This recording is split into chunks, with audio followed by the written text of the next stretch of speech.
into another episode of Profit Picks. If you are new, we always start the show by being transparent. So, yesterday, I only had one play. I went 1 and 0. I had the Miami Heat plus the 7.5 points. They didn't even need them, they won outright. So, a nice start to the series bet as well. But 1 and 0 yesterday, I've won 12 in a row. So, we'll try to keep that going here today. Rob, I know you were giving out some winners here on the show. How'd you do yesterday? Yesterday was good, Skee. Again, NBA, the month of May has been absolutely tremendous where playoffs are concerned. Yesterday, we had two ends of the total.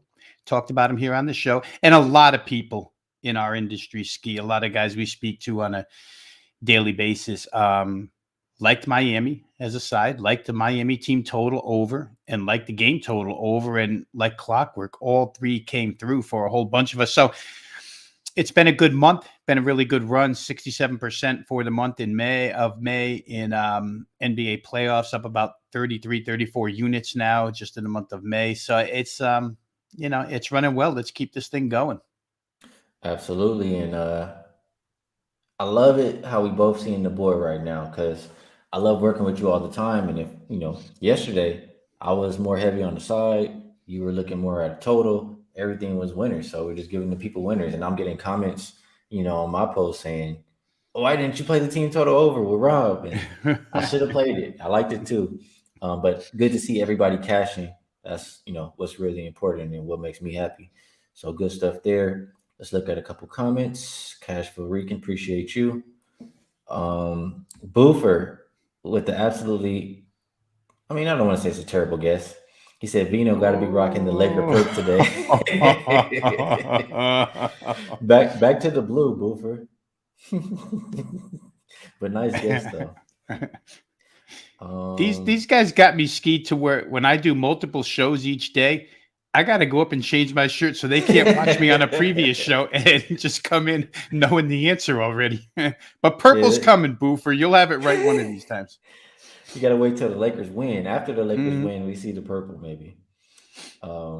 Saturated said, "Am I the only one who likes the Nuggets tonight?" We shall see. We'll talk about it. Paulie D, appreciate you. He says, "Best show on the planet." Any answer for this, Rob? He says, "Why are you so far back?" That's what Rabmatic says. No, I'm kind of in that, the Detroit lean, the way you drive cars up there, lean back a little bit. Maybe I feel like I'm forward. I don't know, but maybe I'm far back. Hey, he looks just fine. He looks like the Vino I've seen since I've been doing shows with him. So everything's all good there. Appreciate you for tuning in, Jay Gill. And the real DJ says, "Let's keep cashing." Mike Lou says, "Not a fan of the Celtics." Go Heat. Mike, you might need the Celtics one day. You can't say that. And real quick, about yesterday's game, how about that ref? He didn't look too enthused to see Jimmy scoring those buckets and he, winning the game. Any thoughts on that? Isn't that the same ref that has the whole family that loves the Celtics? Oh, is that? I'm going back to check. Skee, hang on one second. Eric Lewis. Eddie Malloy, right? Is that the guy you're thinking of? It couldn't have been maybe Davis. I got the name wrong, but it was his face looked like the guy. Yeah, it was Mark Davis, Ed Malloy, and Rodney Mott. I think you're talking about Ed Malloy. I really do. Those guys. I don't think it was Davis or Mott. But we'll go back and check it. It's funny you bring up referees. Though, right? It's funny you bring up referees because I'm going through my stuff here real quick. I got a picture for you. Oh, where the hell did I put it? Oh, here it is. So if everybody can see this, these are the 20 referees for the conference finals. And so I've been eliminating them as they ref. And as fate would have it, you could almost assume Scott Foster gets tomorrow's assignment. It's either going to be Scott Foster or what looks to be maybe John Goebel. There's only two left. That could be leads here, unless they use Josh Tivins. So we're just counting them down until Scott Foster gets that assignment. And if he gets that assignment tomorrow with Boston down 1-0 at home, I don't know. It might be a obstacle for Jimmy. It might be not that he can't overcome it because we know he can overcome it, but it might be an extra obstacle. Yeah, I wouldn't be surprised. I'll just say that. I think the Celtics do get a little bit of help in that next game. Let's get to today's game. We Mhm. have we only have one. We can mention tomorrow's game maybe at the end again, but Lakers at Nuggets. Game two opened -6 for Denver. We see 5.5, five starting to show now. So those 5.5s are leaving. You might want to get involved if you like the Lakers. Total open 223.5. This is weird. It's in between. I see Circa. I'll just mention it in case you guys want to line shop. Circa, it's no problem on my own show. I can mention whatever I want. Circa 225.5. But South Point 227. So make sure you line shop there as well to get the best of the number, whether you like the over or the under. Um, I talked to you a little bit yesterday, Rob. I think I know which way you're going to go with the total. I did see Ralph put out a tweet, and I want to pull it up here. He says 67% to the over when games in the NBA playoffs go over by 31 plus points, like the Lakers and Nuggets did. In the next game, they are 42, 21, and 4 to the over. So that's that. I understand it. Just saying, like maybe the market wasn't correct on how they priced the teams, and they're going to continue to go over the total. But I'm just going to start with this here, Rob. Both teams shot 45 plus percent from three. Both teams shot 55% from the field. I just don't think we're going to get, another game like that. The Lakers are the best defensive rated team in the playoffs. I want to say they're the best defensive rated team post All Star, but I know they are in the playoffs. So I expect a much better effort from them. I feel like and I said before the game, it was more of a fill out game for LA. And the way that they started, especially with the starting lineup, like the small ball lineup, they weren't serious, man. You're not going to stop anybody. You're not going to get any rebounds. They didn't. They got out rebounded, and the first quarter was a disaster. So I think you'll get a much better effort from the start of the game from the Lakers and a much better lineup. Also, D'Angelo Russell, right? They didn't even play him in the second half because he was just getting picked on the defensive end. So don't think we'll see too much of him in the first half. Last game, like I was talking about, they had 17 fast break points. They only had two in the second half. So the Lakers woke up and started playing a little bit better defense there. Ham went to one of his adjustments. Um, put Rui on Jokic and let AD guard Gordon and kind of just let Gordon stay out there. If he want to shoot the threes, he can shoot the three, but let AD stay and float and protect the rim. And when Jokic backs down Rui, AD is still there to contest the shot. So I like that adjustment. I want to say Jokic, he either had 2 points in the second half or 2 points in the fourth quarter. But it was bothering him. Not that he can't figure it out, but I like that adjustment from Ham. And Ham also said, he could have went to more adjustments, but you don't want to give everything in game one.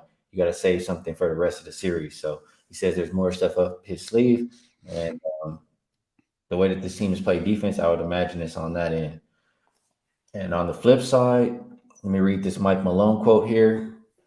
He says, "Our defense has to be a hell of a lot better. They shot 66% in the second half, and they didn't fill us and score way too easy. We don't want to get into trying to outscore teams and outlast teams." So I get, I mean, I like what he's saying there, saying that they got to pick it up on the defensive end. But I get that Denver is still, on missed shots, going to try to get out and run a little bit. And I think the Lakers do the same. It's just that I think there's a better effort on that defensive end. And I think the shooting comes back down to earth. So I got in on the total under 227. There is still one 227 available right now. I still would like it at the 226 or 226 and a half that, I see at a couple shops there. But Rob, before we even talk about the side, I feel like yesterday when we did a brief, how do I say, just a brief look at this game, you were leaning more towards the over. Are you still liking that side or liking that way, or how do you feel? I must have a pretty good poker face then, Skee, or be able to deceive a little bit, because my initial reaction yesterday morning before I even came on with you was I want to play this game under for a lot of the reasons that you mentioned. And one of the theories that I personally use in the team sports, let's say football and basketball. Baseball is a little more man on man, pitcher versus batter. But when you have teams involved, head coaches love to fix what's broke. They love to have something to coach. They love to have something to scream about. They love to have something to fix. And what was broke in game one was defense.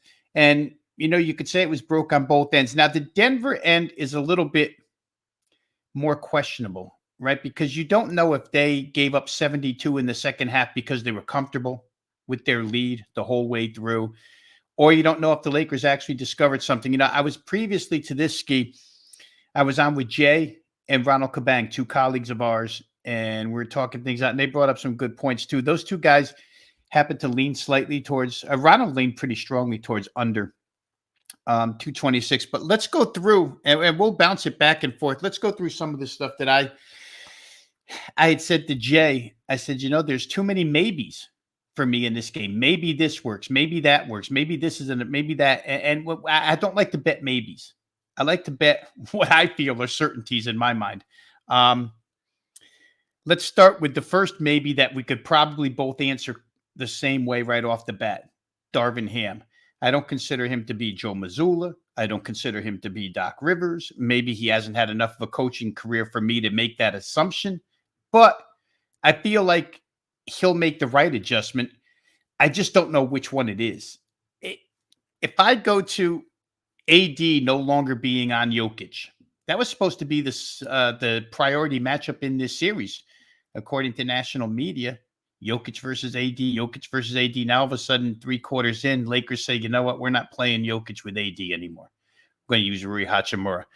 To that effect, with AD as a roamer, Jokic is not Joel Embiid. Jokic can pass out of any double team. He saw what they were bringing at them, and I would expect Jokic is the guy who makes the adjustment here. Now, if you're looking at player props and you want to play his assist total over because you think LA is going to make him a passer rather than a scorer, I can't argue off of that. But I know that Jokic can adjust without his head coach telling him what's going on, and he can adjust effectively.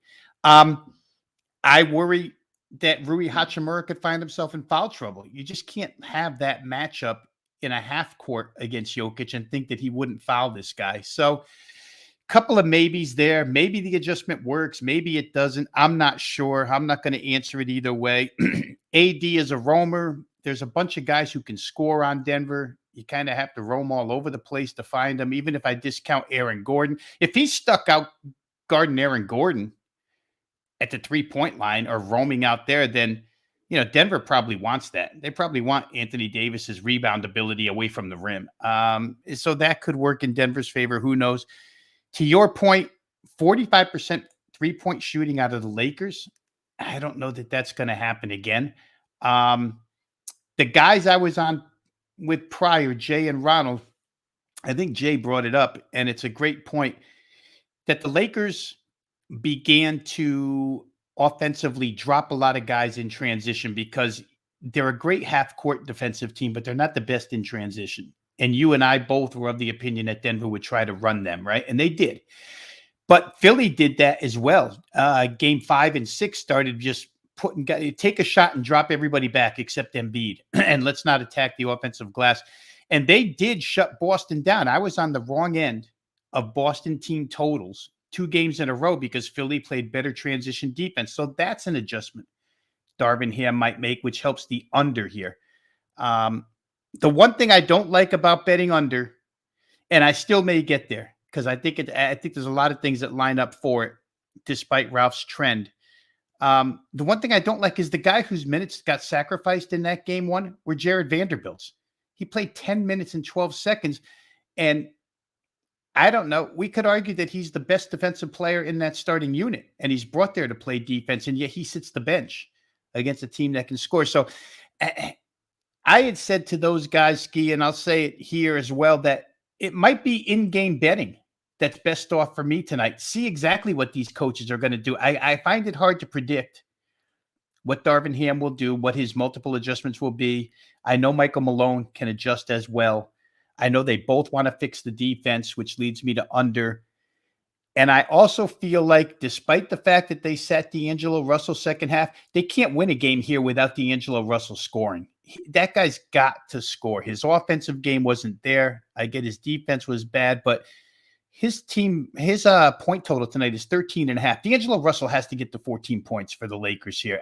The Austin Reeves thing, I get he's going to be steady, 42 minutes, but they need Russell. There's just not enough, in my opinion, three-level offensive weapons on the Lakers without D'Angelo Russell. LeBron James is 21 of 84 from three-point range, 25% for the playoffs, and he keeps hoisting them. You got to have Russell scoring in here, whether he comes off the bench or not. So I do like under a little bit, Skee. I got to tell you, the number seems high to me, and I think that you can win this game. I think that 112 is required to win the game. So if I follow those lines, 112, you can still be under with the winner getting to 112. That's not hard at all. It's when they get above 112 that you run into trouble. Like I say, I can make a lot of good cases fundamentally for under here. Maybe the pace gets slowed a little bit, or maybe the defense transition. If the transition defense on the Lakers end gets better and they don't give up the easy buckets they gave up in the first quarter last game, then I think you will see an under 227, 226 here. A lot of things said there. Let me try to touch on as many as I remember. LeBron James, I feel like he's gonna be like I feel like he's gonna have the ball in his hand a lot in this game. Like I feel like he's gonna be running the offense for pretty much majority of the game as long as he's out there. And if he's doing that, he likes to play it at a little bit of a slower pace. So that's number one for me. And D'Lo, I just don't know that the trade off is worth it. They might need a little bit of scoring, but you can get scoring from other people who can defend a little bit better. He can't defend at all. They're literally just targeting him every single play and going after him. So I don't have a lot of trust in D'Lo. I think the adjustments are D'Lo out of the starting lineup. Rui should be in the starting lineup, and I wouldn't be surprised to see Vando. He said he didn't play that many minutes, but I did see him guarding Murray a little bit. I wouldn't be surprised to see them go to that, a little bit earlier in this game. Why would you need all those guards out there also if LeBron's going to be doing majority of the playmaking? So I think they could try to match it with the length in this one and just have a lot more people who can defend. Maybe we still see Schroeder in the lineup or something, but I just see them playing slow, playing bigger lineups, and that's going to lead me to more defense and lower scoring. And then I think that was all I had for that. So the total, I do like it. Not really worried about the trend that Ralph had, even though it's good numbers, good trend. I'm just really going by what the coaches are telling me. I like what you said about the coaches always want to try to make that adjustment, and I know they're not happy with giving up that many points and letting the opposing team shoot 55%. So that's what I think is going to happen in this game. I wanted to mention player props before I talk about the side a little more. So from what we said so far, what I said so far, D'Lo should be a play on his under on his props. If I'm not expecting him to be starting, not expecting him to get that many minutes because he was a liability. I mean, if it trains like that second half where he didn't touch the floor, you cash an easy under bet with D'Angelo Russell. So I think that's worth a look. His PRA, I think, was 20 and a half. His points were like 13 and a half or something. So either one of those I could potentially look at. Other than that, with AD having that roaming, floating role and, just kind of daring Aaron Gordon to shoot, he's in prime position to snag those rebounds versus when he was out there and Jokic taking him away from the rim. So I think Anthony Davis over his rebounds is worth a look as well. And I want to say that number was 12 and a half.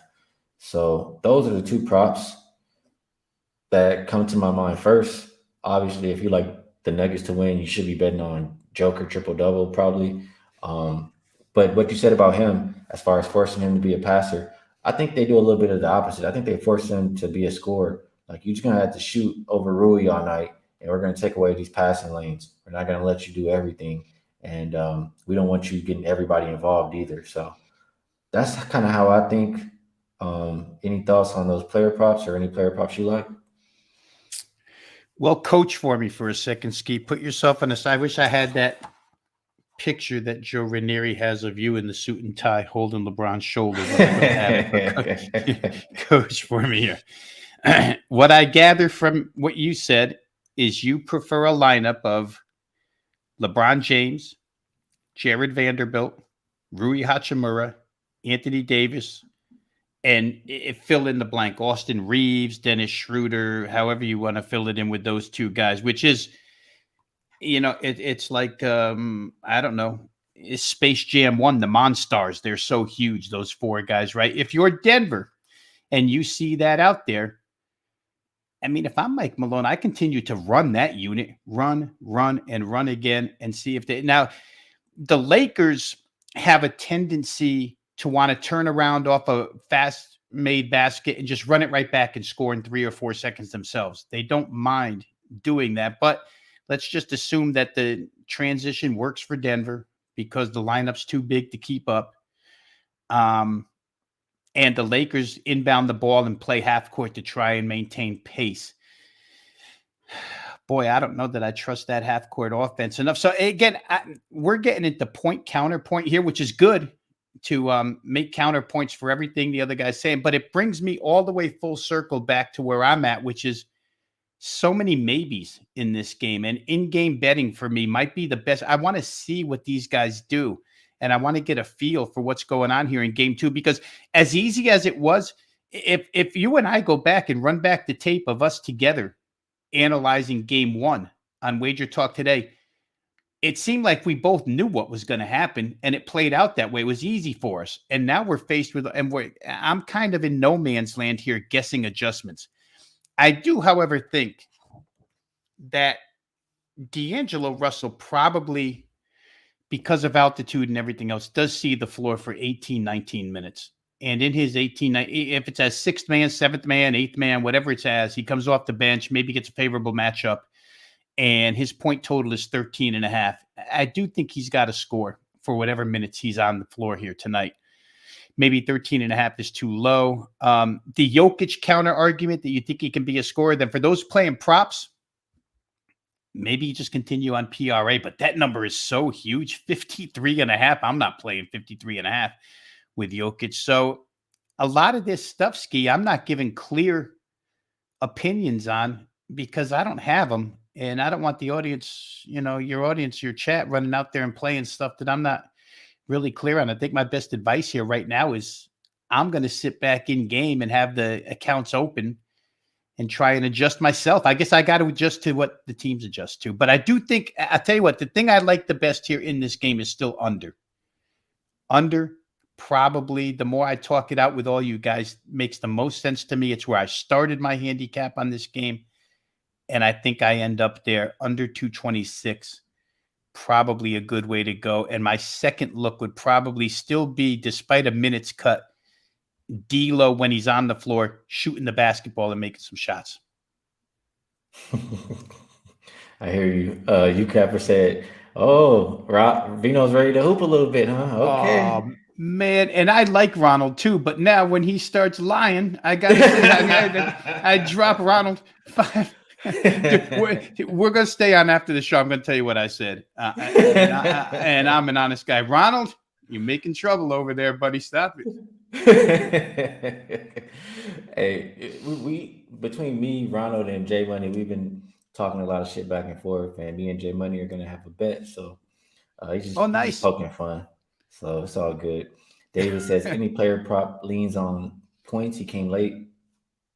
We disagree. I lean more towards D'Lo under on his points or PRA. Rob thinks over, and I like Anthony Davis over his rebound prop. All right, Rob. I know you said it's a lot of question marks for this game, but I gotta ask you this: Denver. I think they're the best home team so far in the season in the NBA, and they've won every game in the playoffs at home so far. Do they get away with the win here tonight? Can they do it again by margin? I mean, they looked pretty damn good to start that game. Was it them looking extremely good? Was the Lakers kind of sleepwalking? Lakers kind of filling it out? I mean, for the Nuggets to go up by 20, and then it come down to like a 3 point game at the end, and it would make me kind of nervous if I was a Nuggets backer. How do you feel? Wow, it's hard to say what I could feel that Denver got comfortable with the 30-point lead and gave a lot of it away, and before they knew it, it was almost gone. That happens in the NBA all the time. Or I could feel like Lakers found something. And again, that's where I'm stuck, Ski. I don't know which is the truth between those two. We'll find out tonight. If the Lakers really did find something, they scored 72 points in the second half. The Lakers did, and shot the ball excessively well, which they don't normally do. They're a team predicated on defense, anchored in defense, and they do have enough offense to win games with their defense. But this is not generally the way the Lakers are. So it's a tough question. Denver, let's talk about the line movements real quick, right? The line movements here on the game are favoring a lot of Laker money coming in because we're seeing fives right now. And that's a natural response to guys who play zigzag theory in the playoffs. Lakers down 0-1, need a split, or at least want a split, and you expect better effort, so we'll bet the Lakers. However, like you mentioned, Denver's the best home team in the NBA this year.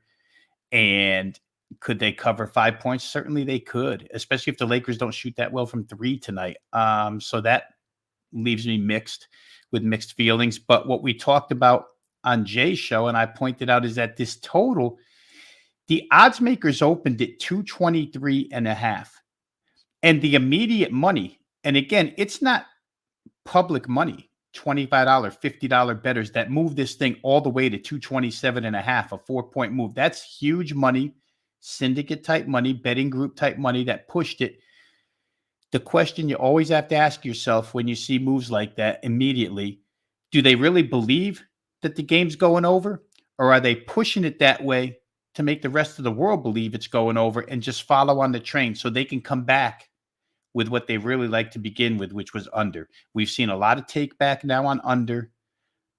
It seems to be steadying at 226 because if you use, and we can say offshores on your show, if you use Bookmaker as your example, they got down to 225 a little while ago, 225.5, excuse me, about, I don't know, close to an hour ago, and they went bumped back up to 226. So that seems to be the tipping point here, 226 in the total.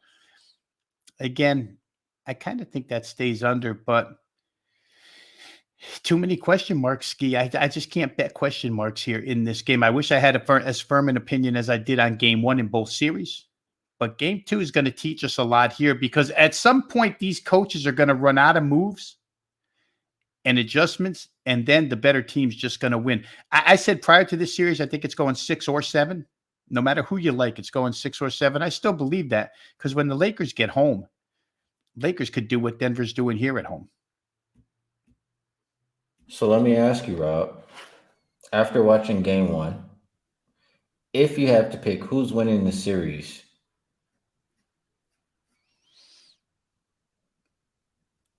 I think Denver. I thought Denver from the start. I think because Denver has home floor advantage. I could see home floor holding up the whole way through here. 4 home court wins for Denver, 3 home court wins for the Lakers. I could see that happening in this series, barring injury. We hope nobody gets hurt. We want to see this series play out. Which team, I guess the next question, Skee, is which team do you think is more apt to steal one on the road? I saw what Denver did when they were motivated to go get a road win in Phoenix. They did it. I saw LA win on the road in Golden State. So, yeah, I mean, either side could do that as well. It's a good series. It should play out that way. Very, very interested to see which coach runs out of ideas first. Which team, and if either one does run out of ideas as far as adjustments in this series. But we're going to see a bunch of them tonight. So now it's time for a little bit of logic school, logic class. Let's see if we can figure some stuff out here, Rob. So you like Denver to win the series. You think home court could serve throughout the course of the series. So right now, the Lakers, the best price I saw were plus 220 to win the series. You can get the Lakers plus 1.5 games, minus 120 if you think they can at least win 3. So Does it make more sense, or I guess this is what I'll say. You could play this game if you do like the Lakers side. But if you're a little bit nervous, maybe you wait it out. Or if you play it, it could play out the same way. And let's say the Lakers lose this game, whether they cover or not, they lose the game. You will then probably get Lakers plus 2.5 games. That's it. And you think they're at least going to go home and win the next two. Would that be what you're targeting? Would you look to jump in on the 1.5 games in case they do pull it out tonight? Or you think they really don't win and you just prefer the 2.5? Honestly, Skee, I think you could sit it out to, and this is just me. This is just from a money management standpoint. And if it were me, I could sit out tonight, hope the Lakers go down 0-2, and then come back and take Lakers plus 1.5. And instead of, what'd you give me, plus 120 right now at plus 1.5? It's minus 120. At plus 1.5 games? Mm-hmm. Then you're going to get a plus price when they go home, right? If they go down 0-2, that price is going to adjust. And now you're going to have plus 1.5 games and plus money heading into game 3.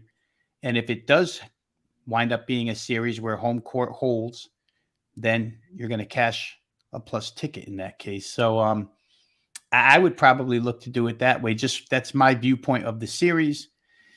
It's hard to bet the future distance because we don't know if somebody's going to get hurt. But I would do it that way. I would hope, in my case, I would hope the Lakers go down 0-2, and I would come back and take Lakers plus 1.5 games plus money because they won't be minus 120 if they go down 0-2. All right, and that's from Rob, who thinks Denver can win this series. So I agree with the thought process. Myself, I think the Lakers are going to win this series, and I think they'll win both games at home. Um, so I bet the Lakers on the series price. I think plus 220 is enough for me. And I was thinking, even if they lose this game tonight, I can come back and bet the series price again because number one, I'll get a better number, and number two, I actually believe they're going to come back and win the series. Or and I could do the 1.5 games at plus money as well. So I am involved at the plus 220 price. I didn't bet the Lakers before the series started. I waited for that first game because uh, I didn't think they were going to win at all. I didn't even think they really had a chance, even though it turned out that they did have a chance. So plus 220, I'm getting involved. And if they lose, I'll be putting more money on the Lakers. So that's what I'm liking in that one. We got a few more minutes here, Rob. I want to touch on a little bit, just a quick preview of your thoughts of the next game for tomorrow. I know we'll be back here to talk about it, but it helps me out to hear your initial thoughts and then I think about how I think about the game. So Miami and Boston, after that loss, Boston shows up as a 9-point favorite. Total opened at 215, and I see it as high as 216 right now. I know that first game soared over the total, but all I heard was defense, defense, defense, play with intensity from the Boston side in the interviews. And I know Coach Spo can draw something up to have Miami play some defense. So I would be leaning more towards an under. If I did do any kind of over, it would only be the Boston side just because they're the more desperate team. But so summing it up, I think I like the under. I'm gonna do a little bit more work on it, but it's no way I could really lay 9 points with Boston, even given the spot that they're in. I just don't trust this group. Like Missoula is not a real head coach, and I just don't love what's going on over there. So I guess a lean towards Miami at the moment and a lean towards the under. What do you think, Rob? Yeah, they really jacked that total up, didn't they, Skee? I mean, we're looking at 210.5, the opener for last game, and now this game, it goes all the way to 215. They didn't give the syndicates any room to go ahead and blast the over. They only got it pushed up to 215.5. I see one couple 216s out there. We joked yesterday a little bit. Is Joe Mazzulla going to start the Twin Towers again because it worked against Philadelphia in game 6? And guess what he did? He started them both again. And Miami has to look at that, as smart as they are. And that first half went to 123 points, 66-57. Miami didn't get the better end of that, but they got the pace end of it. if you're going to run Robert Williams and Al Horford out there, then we're going to play our smaller unit, which is small anyway. We're going to play our unit and we're going to run. And we're going to beat those guys down the foot. If Spoelstra sees it again, I think he'll do it again. Second half, it showed up. Third quarter was a 46-point effort out of the Heat. So you've said it to me before. You don't trust Joe Mazzulla to make any adjustments. He should get out of that Twin Tower offense or starting lineup, or those two together. You can stagger those two, one on the floor at a time. You don't need them both against Miami. They're not that big. But is he smart enough to figure it out, Skee? Because if he's not, I know Eric Spoelstra will continue to push pace and score. He's no dummy. Their team total is still, it got pushed up, but it's only 103.5. Can they get to 104 against that lineup? If that's what Boston chooses to do, sure they can. Can they lose by 9? They could. They lost on the road by 8 to the Knicks, by 9 to the Knicks. So 8 and 9 were a couple of road losses. Boston can certainly do that.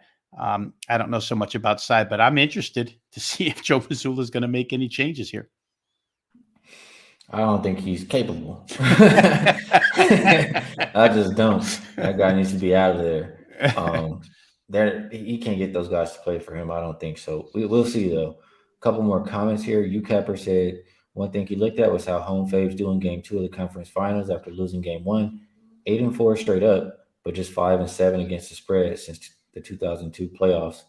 Says he agrees. That spread is too high, even though Miami is cool punting Game 2s. And Patrick says, didn't get my notification. I'm late. Love that Oilers blue, Rob. I like that, Patrick. Must be a Houston guy. Oilers blue. Yeah, that one is, he's on point with that one. Pepper says, if there is plus money on Celtics money line at some point in the first half, I think I would take that. And he said he was looking primarily to the under, thinking Heat team total under. I can understand the Heat team total under. So we'll talk a little bit more about it tomorrow. But good stuff here today, Rob. Talked a little bit about both games. Now, part of the show where I ask if there's anything you would like to promote and if there's, something you want to share for our best bet for the show. Well, Thursdays are always special over at Wager Talk, Skee, so we'll promote them first. It's Throwback Thursday. Every Thursday at wagertalk.com. Plays are half price. So if you're ever interested in, a little tentative about taking a handicapper selection package, Thursday, one of the days you can do it for half price. Throwback Thursday, I have a couple of selections up there currently from NBA and MLB. So you can get me over at wagertalk.com on my homepage. If you just want to go over and drop your email address to get more information, if you're a handicapper that does your own stuff and just like listening to the analysis from the handicappers, like Skee and myself over at wagertalk.com, drop your email address. You'll get instant free access to all the video and written content over at wagertalk.com. Best bets for the show, Skee. I think I gave them both away, so I'll just repeat them. Seeing Ronald up on the screen again jogs my memory to a point that we both made on Jay's show earlier. Denver-Phoenix game 1 in Denver was a high-flying game, 125-107. But game 2 turned right around and went 97-87. I know that Phoenix only had 2 guys to defend, and the Lakers have a few more than that. But the point being, it went way under in game 2 because adjustments were made on each side. I feel like the more I talk to you guys, the more I like under here. I'm going to leave that as a best bet. And I'm also going to say that I do believe for the time that D'Angelo Russell spends on the floor tonight, he will score over 13.5 points. Lakers are going to need him. So I like the game under 226. I like D'Lo to get about 20 minutes and 14 points. I need him to get to 14, but I'm going to stick to my guns and play those 2 right there. Good stuff, Rob. And I guess it's just going to be a double best bet kind of day because, I like to give people a little bit of something different, but I've only made a couple bets here on this game. One of them is a 5% play at Wager Talk. So it's not right to give out the play that everybody's buying, right here on the show all the time, or you know what I'm saying? So it is available. Like Rob said, it's, half off on Thursday, but I've played the under. I played under 227. I like it still at under 226. it'll be a double best bet between myself and Rob for the show. So, Rob, it's always good to chop it up with you about the games. We always find some ways to make some money out of it, and I appreciate your time. The chat, you guys are hilarious. And look at Boofer. He says Vino prefers to call it Mike Smith blue. Ray says umpire polo blue. We have a lot of fun in here, and you guys have a lot of good insight and good bets as well. So I appreciate the chat. The show is nothing without you guys. If you enjoy the show, hit the like button for us. It does help us out quite a bit. And if you want to know when we go live, hit the subscribe and you will get that notification. So best of luck on all of your action. Good luck if you tail, and we'll catch you guys again tomorrow.